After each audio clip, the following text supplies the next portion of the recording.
She used to say the name like it was something impressive. Andrea said this. Andrea thinks that. You know what Andrea told me today? At first I just nodded. Every workplace has someone people admire. I didn't think much of it. That was about 8 months ago. My name is Emmett. I work as a civil engineer for a mid-sized firm here in Boston. I leave the house by 7. I'm back by 6 most days. Sometimes later when a project drags. My wife, we'll call her what she was. My wife had been working at a marketing agency downtown for about 2 years. New team, new energy, new people. I supported that. I wanted her to have something that was hers. What I didn't account for was what those people were going to bring into our house. The first signs were easy to dismiss. She started pushing back on things that had never been an issue. I'd ask what she wanted for dinner, and somehow we'd end up in a conversation about emotional labor. I'd mention being tired after a long day on a site, and she'd tell me that exhaustion isn't a competition. Which, fine, but I hadn't said it was. Small stuff. Annoying, but small. Then the comments about Andrea became less casual and more reverent. Andrea says women in relationships lose themselves. Andrea's been through so much, and she's so strong. I really admire how Andrea lives her life. I started paying attention to what exactly Andrea's life looked like based on these secondhand reports, and the picture wasn't flattering.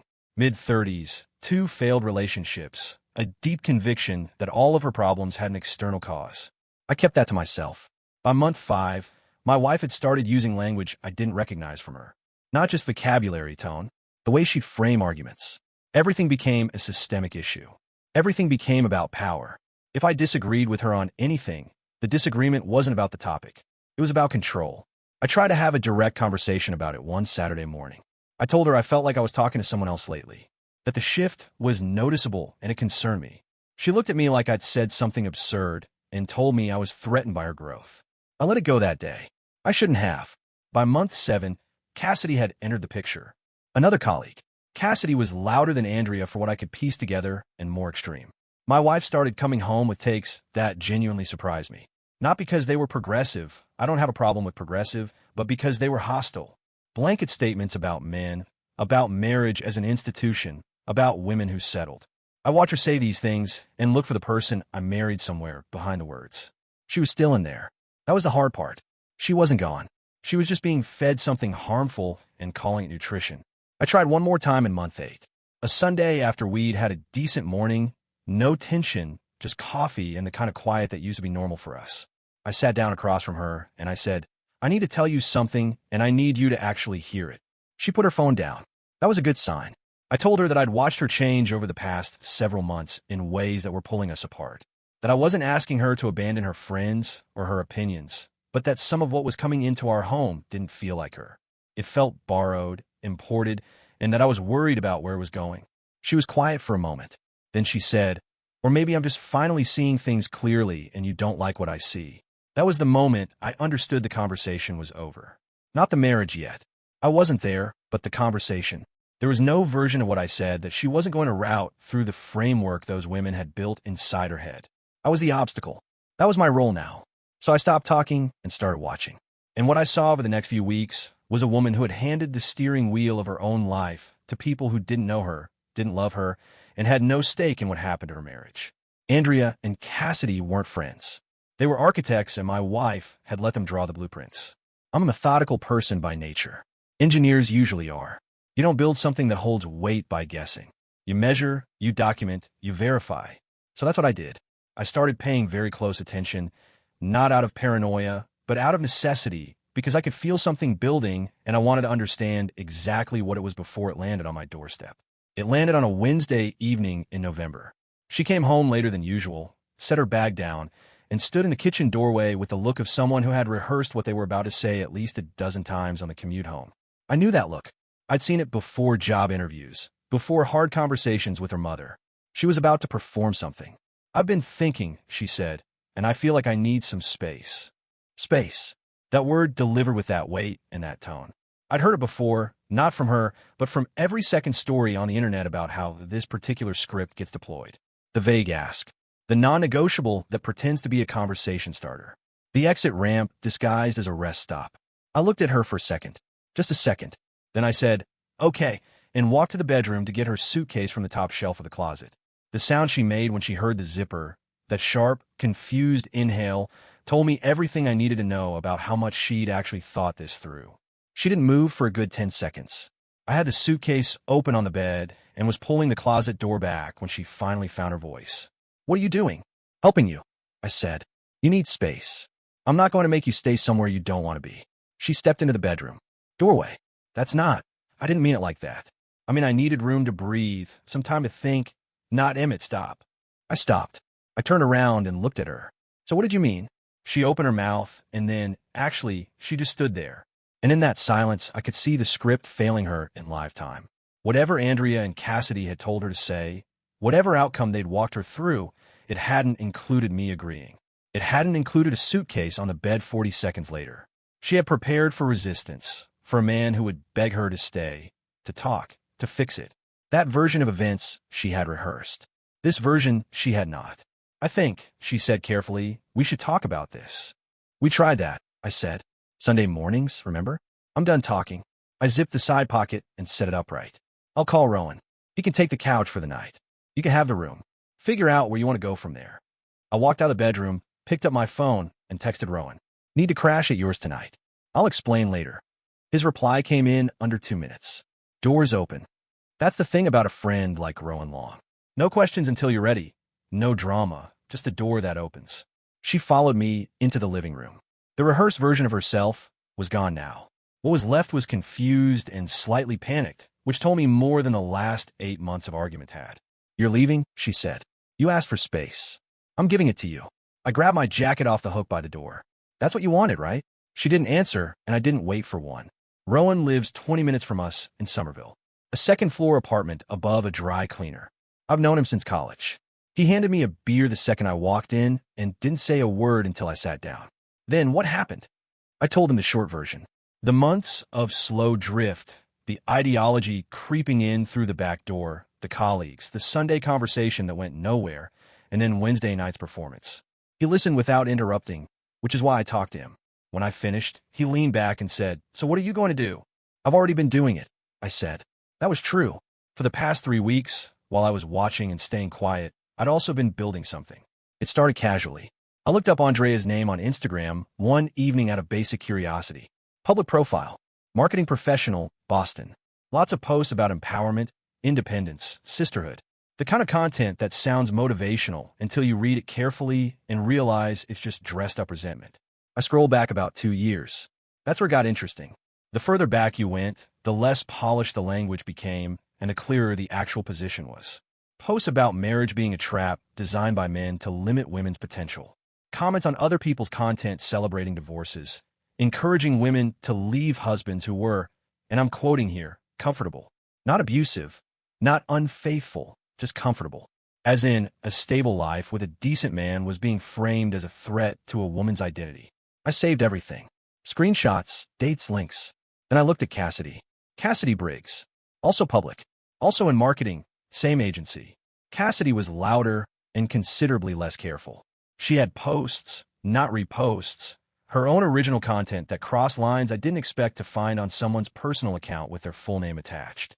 One post was a thread encouraging women to document their husband's behavior, keep records, build a case, her words, before initiating a separation. Not because of abuse, as a general strategy, a preemptive measure. Because in her framework, all men were eventually going to become a problem. So you might as well have the paperwork ready. Another post celebrated a woman who had taken funds from a joint account before filing for divorce and framed it as protecting yourself. The comments were full of women agreeing, sharing similar stories, treating financial deception as wisdom. I kept building the file. There were direct messages, too. Not because I went looking for them, but because my wife had a habit of leaving her Instagram open on the shared iPad we kept in the kitchen. I didn't go through her phone. I didn't need to. 3 separate evenings, while she was in the other room, I walked past the kitchen and saw the screen still lit with a conversation. The first time I kept walking. The second time, I paused long enough to read a few lines. By the third time, I understood what the conversations were. Cassidy coaching her. Specific language to use. Specific positioning. Don't say you're unhappy. Say you need to rediscover yourself. It's harder for him to argue with. Tell him you need space first. See how he reacts. That tells you everything. Don't let him make it about the marriage. Keep it about you. It was a script. Word for word, it was a script. And my wife had followed it on Wednesday night with the dedication of someone who'd been studying for an exam. I told Rowan all of this. He was quiet for a moment. "How much do you have?" he asked. "Enough," I said. "Enough for what?" I took a drink and looked at the window. Outside, Boston was doing what Boston does in November. Gray, cold, indifferent. I'd always liked that about this city. It doesn't perform. "Enough to make sure," I said, "that these two women never do this to anyone else." Rowan nodded slowly. He didn't ask me to elaborate. He already understood the weight of what I was holding, and he knew I wasn't the kind of person who moves without being certain. I slept on his couch that night. It wasn't comfortable. I didn't care. My mind was already somewhere else. Going through the file, checking the gaps, thinking about what I still needed and where to find it. My wife texted at 11:43 p.m. "Can we please talk tomorrow?" I read it, set the phone face down, closed my eyes. There would be time to talk, but not yet. And not on her terms. Thursday morning, I was back at the apartment by 7:30 before she left for work. She was in the kitchen when I came in, still in her robe, mug in both hands. She looked like she hadn't slept well. I hadn't either, but I wasn't going to mention that. "You came back," she said. "I live here," I said. I poured myself a coffee, leaned against the counter, and looked at her. "You want to talk?" "Talk." She set her mug down. I didn't mean for it to come out the way it did. The space thing. I feel like we've been going in circles, and I needed you to know that I'm not okay with how things have been. "Neither am I," said. That seemed to catch her off guard. She'd expected pushback, not agreement. "So then we're on the same page." "We're not," I said. "We're looking at the same problem and seeing completely different causes. You think the problem is me. I think the problem walked in through a door you left open." Her jaw tightened. "Here we go. Andrea and Cassidy again. You brought them in." "I'm just naming what's in the room. They're my friends. They support me. I'm sorry that bothers you." I took a drink of my coffee. "What exactly have they supported you through? What crisis? What hardship? Because from where I'm standing, you had a functional marriage and a decent life, and somewhere in the last 8 months you got talked into seeing it as a cage. Maybe I just started seeing it more clearly. Maybe," I said, "or maybe someone handed you a lens and told you everything looks better through it." I set my mug in the sink. "I have to get to work." She said my name as I walked toward the door. I stopped but didn't turn around. "Are we going to be okay?" she asked. I thought about the screenshots on my laptop, the posts, the messages. Cassidy's thread about building a case before your husband even does anything wrong. I thought about the months of watching the woman I married get quietly replaced by a borrowed ideology, one conversation at a time. "I don't know yet," I said, and I left. That was the last honest answer I gave her for a while. Because by that point, the truth was that I already knew. I just hadn't fully committed to what came next. I spent that evening finishing the file. I'd been calling a file in my head, but by Thursday night, it was closer to a full document. Organized, sourced, time-stamped. I'm an engineer. Structure is how I think. I build it the same way I'd build a site assessment. Category by category, evidence by evidence. Nothing included that I couldn't verify. Section 1 was Andrea Mays' public content. 2 years of posts, organized chronologically, showing a clear progression from general empowerment content to increasingly targeted anti-marriage, anti-commitment rhetoric. I pulled 14 specific posts that, taken together, painted a picture no reasonable HR department would be comfortable with. The agency they worked for had a conduct policy. I looked it up. It was on their website. And at least 6 of Andrea's posts were in direct tension with the inclusivity and professionalism language in that policy. Section 2 was Cassidy Briggs. Cassidy was a different problem. Cassidy wasn't just opinionated, she was instructional. The thread about building a preemptive financial case against a spouse. A post where she described coaching a friend through hiding money before divorce.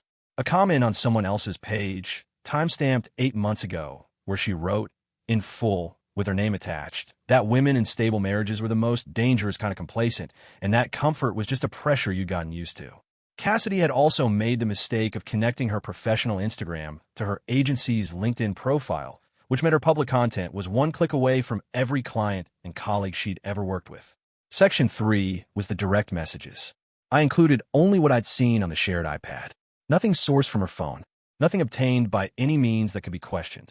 3 separate conversations, 3 separate dates. Cassidy coaching my wife, word for word, on how to initiate a separation. The specific language suggestions. The strategy about leading with "I need space" instead of "I'm unhappy." The line that stayed with me the most was one Cassidy sent about 6 weeks before Wednesday night. The goal isn't to blow it up. The goal is to get him off balance, so he doesn't see the next move coming. I read that one a few times. Then I added it to section 3 with the date and a note that it had been visible on a shared household device. By 10 o'clock, I had 41 pages. Formatted, annotated, with a one-page summary at the front that laid out the core argument clearly enough that anyone reading it for the first time would understand within 3 minutes what they were looking at. I sent a copy to a personal cloud account and saved a second copy on an external drive I kept in my desk at work. Not paranoia, just engineering habit. You don't keep a single backup. You don't assume the primary copy survives. Then I sat back and thought about what I actually wanted to do with it. The agency's HR director was listed on LinkedIn. Name, Barbara Patton. Senior HR Manager, 12 years with the company. Her email format was on the agency's contact page. First initial, last name. I wrote it down and didn't send anything yet. There were also 2 journalists in Boston who covered workplace culture. I'd come across their work while researching the agency. One wrote for a local outlet. One was a freelancer who'd done a piece on toxic workplace dynamics the year before. I saved both names. I wasn't going to move until I was ready. And I wasn't ready yet because the marriage question wasn't fully resolved. Not in my head, not in practice. There was still a version of this where I confronted her directly, showed her what I had, and watched her decide what she actually wanted when the script was gone and the friends weren't in the room. I gave that version until the weekend. Friday evening, she was home when I got back. She'd made dinner, which she hadn't done in months. She was trying in whatever way she currently understood trying. We ate without much conversation. She asked about a project I was working on, a drainage assessment over in Charlestown, and I gave her the short version. It felt, for about 20 minutes, almost normal. Then her phone lit up on the table. She glanced at it. A small change in her expression. The kind you only notice if you've been paying attention for 8 months straight. She turned the phone over. "Who's that?" I asked. "Just Cassidy," she said. "It can wait. It can wait." As if Cassidy Briggs was a minor inconvenience, and not the person who'd written a step-by-step guide for destabilizing her husband. I looked at my plate and finished eating. The almost normal window closed about as fast as it had opened. Saturday morning, she was on her phone for 2 hours in the bedroom with the door half closed. When she came out, she was different. The warmth from Friday evening was gone. The posture was back. The careful distance. Whatever Cassidy had said the night before had done its work overnight. That was when I stopped giving it until the weekend. I texted Rowan. "I'm done waiting. I know what I'm doing." His reply was 3 words. "Then do it." One day, I called a family law attorney during my lunch break. Not a referral from a friend. Not someone I found through the agency's employee assistance program. I found him myself. Looked at his reviews. Read 2 of his published articles on asset division in Massachusetts. His name was Donald Fry. Office on Tremont Street. 15 years practicing. His assistant picked up on the second ring and got me an appointment for Wednesday afternoon. I didn't tell my wife I was going. I didn't tell anyone except Rowan. And only because he texted asking how things stood. I kept it brief. Wednesday. Attorney. Moving forward. At work that week, I was focused. The Charlestown drainage project needed final calculations before Thursday, and I wasn't going to let any of this bleed into my professional life. That's a line I've always kept clean. Whatever is falling apart at home stays at home. You don't bring the weight of it into work and use other people's time to carry it. I finished the assessment Wednesday morning, sent it to my supervisor Nathan by 11 o'clock, and left the office at 1:15 for Tremont Street. Donald Fry was exactly what I needed. Direct, no theater, no false warmth. He asked clear questions and listened to the answers without interrupting. I laid out the situation in about 12 minutes. He asked 3 follow-up questions about the lease. We rented. My name was the primary on the agreement, our joint accounts, and whether there were any children. No children. He nodded, made a few notes, and told me what the process looked like in Massachusetts. No fault state. Irretrievable breakdown of the marriage. Roughly 90 days from filing to finalization, if uncontested. The lease situation was straightforward given my name was primary. Joint accounts would need to be addressed before filing. Not emptied, divided, documented. He recommended I open a personal account that week and begin separating direct deposits. Nothing aggressive, nothing that could be characterized as financial misconduct. Just clean separation on record in advance. I opened the account at a local credit union on my way home that evening. Transfer half of what was in the joint savings. My documented contributions over the past 2 years were on record anyway, and left the rest untouched. I updated my direct deposit with payroll the next morning. Clean, documented, nothing that could be disputed. My wife noticed the direct deposit change 4 days later when she checked the joint account and saw my paycheck hadn't landed. She came to me about it that evening, standing in the kitchen doorway again. Same spot as 2 weeks earlier. Different energy. Less rehearsed. More unsettled. Your check didn't come through to the joint account, she said. I know, I said. I was heating up leftovers. I didn't look up. Did something happen with payroll? No. A pause. Then where did it go? I turned around and faced her. To my account. She stared at me. The word landed exactly the way I intended.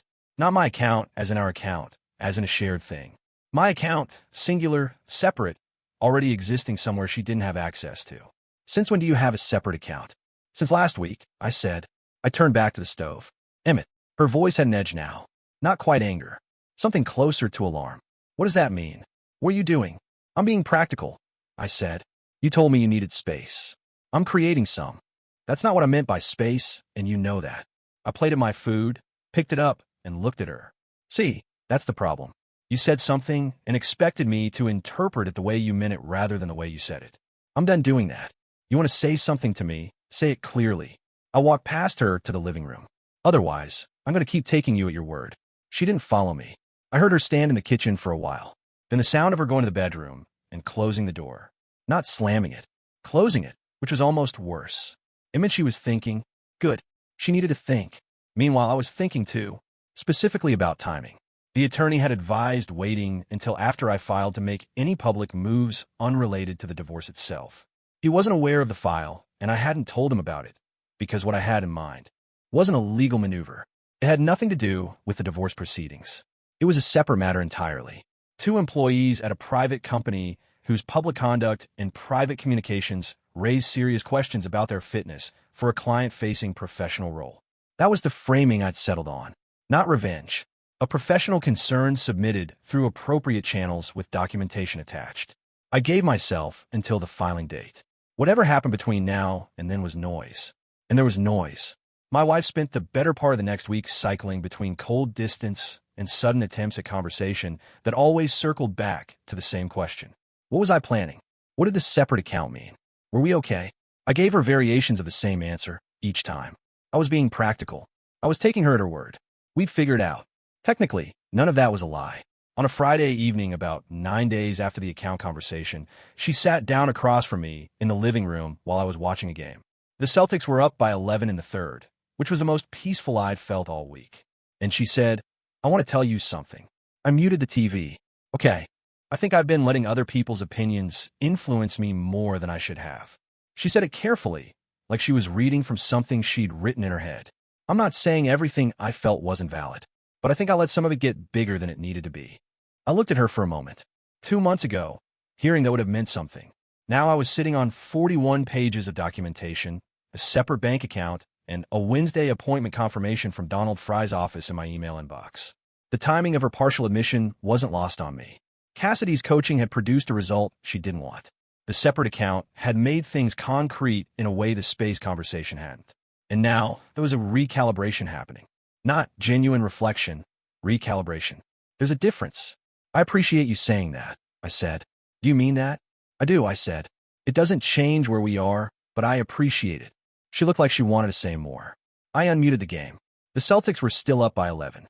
The following Wednesday, I signed the initial paperwork with Donald. The filing would go through within the week. I drove back to the office afterward, finished a structural review that had been sitting on my desk since Monday, and sent it off before 5 o'clock. On the way home, I stopped at a Subway on Commonwealth, ate at one of the window seats, and watched people move through the street outside in the November gray. Nobody looking in would have had any idea what kind of week it had been. I was just a guy eating a sandwich, watching traffic, which was fine. That's how I wanted it. The file had been sitting in my cloud account for 2 weeks. Barbara Patton's email address was saved in a draft I hadn't sent. The freelance journalist contact form was open in a tab I hadn't closed. The divorce was filed on a Thursday. I sent the email to HR on Friday morning before I left for work. Attached the document. Kept the cover note to 4 sentences. Who I was, what I was submitting, why I believed it warranted review, and a note that I was available to speak further if needed. Professional. Measured. Exactly the kind of email that gets read carefully because it doesn't sound like it comes from someone who is angry. Then I closed my laptop, picked up my bag, and drove to work. Barbara Patton responded the same day. For hours after I sent the email, her reply landed in my inbox. 3 lines. Formal. Acknowledging receipt and informing me that the matter would be reviewed in accordance with company policy. No specifics. No timeline. But 4 hours is not a slow response. 4 hours means someone opened the attachment, read far enough to understand what they were looking at, and decided this needed to move. I didn't hear anything for 6 days after that. Then my wife came home on a Thursday, looking like the floor had shifted under her feet at some point during the afternoon and hadn't settled back yet. Something happened at work, she said. She sat down without taking her coat off. I waited. Cassidy and Andrea were called into HR this morning. Separately. Nobody knows exactly what it's about, but apparently it's serious. They were both told to work from home, pending review. She looked up at me. Cassidy is losing her composure. She's been texting everyone all day. That sounds stressful, I said. Something in my tone made her look at me differently. Not accusatory yet. More like a door she wasn't sure she wanted to open. Do you know anything about this? I submitted a professional concern to their HR department, I said, with documentation. A few weeks ago, the silence that followed was the kind that has weight. What kind of documentation? She said. Not a question. A careful, slow statement that was trying to figure out how much I knew before she decided how to react. Public posts. Time-stamped. Content that conflicts pretty directly with their company's conduct policy. I paused. And some direct messages that were visible on the iPad. 3 separate occasions. I didn't go looking. They were open on the screen. Her face shifted through 3 or 4 expressions in about 2 seconds. Disbelief, then the beginning of anger, then something that looked like it might become fear once the full picture assembled itself. You build a case against my friends. They built it themselves, I said. I just organized it and sent it to the right address. Emmett, those are their careers. Cassidy wrote a public post celebrating a woman who took money from a joint account before. Filing for divorce, I said. She also sent you, a step-by-step guide on how to undermine your marriage without me seeing it coming. Those are her choices. I didn't make them for her. She opened her mouth, closed it. She was trying to find a counterargument and couldn't locate one because there wasn't one. The facts were the facts. Why are you doing this? She finally said. Because it needed to be done, I said.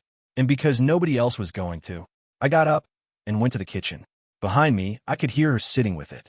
The particular silence of someone whose entire framework for a situation is being dismantled faster than they can rebuild it. Over the next 2 weeks, the agency completed its review. Andrea was let go. Cassidy's termination followed 3 days later. Her case was heavier given the volume of content and the specificity of some of her posts. Cassidy, apparently, did not go quietly.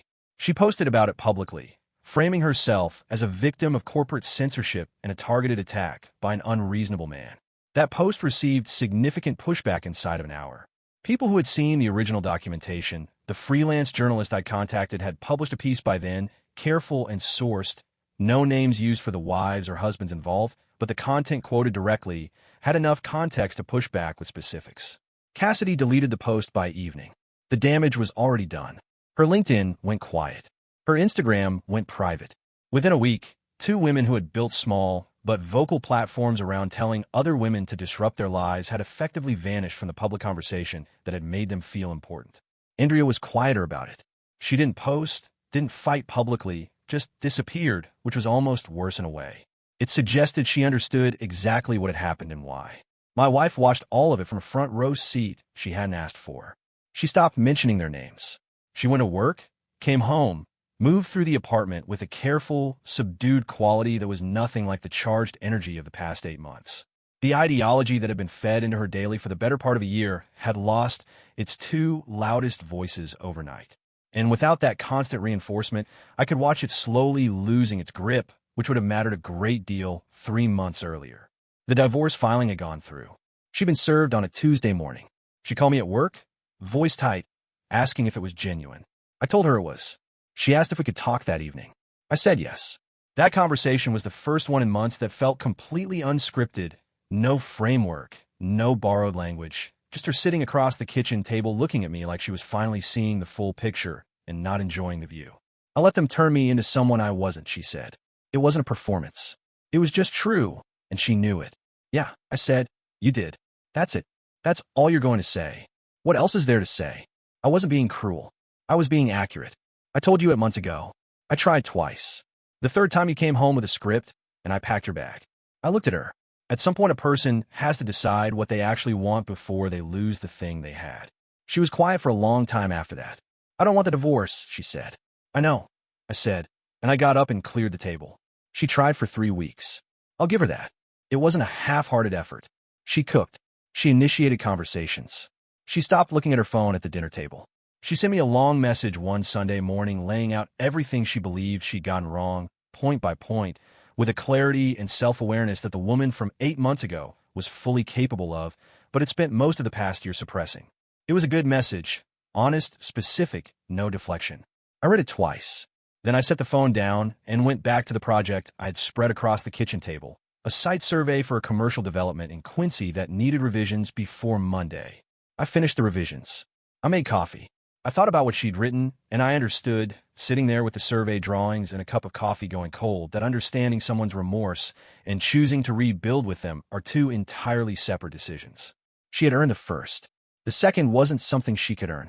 It was something I had to want, and I didn't. Not anymore. The version of us that could have been salvaged had a window, and that window had been open for the better part of a year while I knocked on it from the outside. It was closed now. Not in anger, just closed.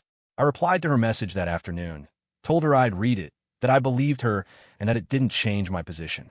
4 sentences. She deserved a straight answer more than she deserved a long one. She called that evening. I picked up. I need you to tell me there's no chance, she said. I need to hear you say it. There's no chance, I said. A long pause. Then, okay. Her voice was flat in the way voices get when someone has already used up everything they had. Okay. We stayed on the line for another few seconds without either of us saying anything. Then she hung up. No drama, no final appeal, just okay, and then nothing. I respected that more than I expected to. She moved out 2 weeks before the finalization, took what was hers, left what was mine, and didn't make it harder than it needed to be. Rowan helped me move a few things around once the apartment was half empty. A bookshelf repositioned. The couch shifted toward the window where it should have been all along. Small adjustments, the kind that make a space feel like yours again. The finalization came through on a Wednesday morning. Donald's office sent the confirmation by email. I was on a job site in Charlestown when it landed, boots on, hard hat on, standing at the edge of a drainage channel that had taken 4 months to get right. I read the email, put the phone back in my pocket, and finished the walkthrough. That evening, I drove out to a stretch of coastline near Winthrop that I'd been meaning to get back to for months. I had a metal detector in the trunk of my Honda, a hobby I'd picked up 2 summers ago and never quite found enough time for. The beach was almost empty, which is what November in Massachusetts gets you, and I spent about 90 minutes walking a slow grid along the Tittle line, headphones on, not thinking about much. I found a 1964 quarter, a corroded bottle cap, and something that might have been a belt buckle from a decade I couldn't identify. Nothing worth keeping. It didn't matter. That's not really why you do it. You do it because it requires just enough attention to keep your head occupied without demanding anything from you. You walk. You listen. You cover ground. Whatever was there before you arrived, you find. Whatever was buried, you bring up. And then you decide what's worth keeping and what you leave on the sand. I kept the quarter, left the rest. Rowan called while I was loading the detector back into the trunk. How are you doing? He asked. Good, I said, and I meant it. Not as a performance. Not as the answer you give when you don't want to get into it.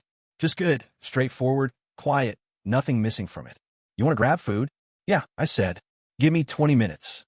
We went to a place in Somerville we'd been going to since before either of us was married. Ordered the same things we always order. Talked about the Celtics, about a hiking trip he'd been planning, about a structural project I had coming up in the spring that I was genuinely looking forward to. Normal conversation, the kind that doesn't need anything from you except to show up. At some point, Rowan asked, without making a thing of it, any regrets? I thought about it. The honest answer, the one I'd been sitting with for weeks, was that I regretted the year. Not what I did, what happened to the year. The slow erosion of something that had been worth keeping, fed through a door I should have shut harder and sooner.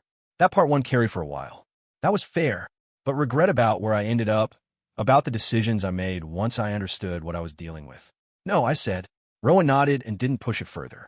That's why I've kept him around for 15 years. We paid the check, walked out into the cold, and went our separate ways. I drove home, parked, sat in the car for a minute outside the building, just because I wasn't in a hurry. Boston in November, gray and indifferent as always. The city doesn't ask you how you're doing. It just keeps moving. I've always liked that about it. I went upstairs, made tea, and watched the second half of a game I didn't care much about. The apartment was quiet in a way it hadn't been in a long time. Not tense, not loaded with whatever the next conversation was going to cost. Just quiet. Some people would call that lonely. I call it a start.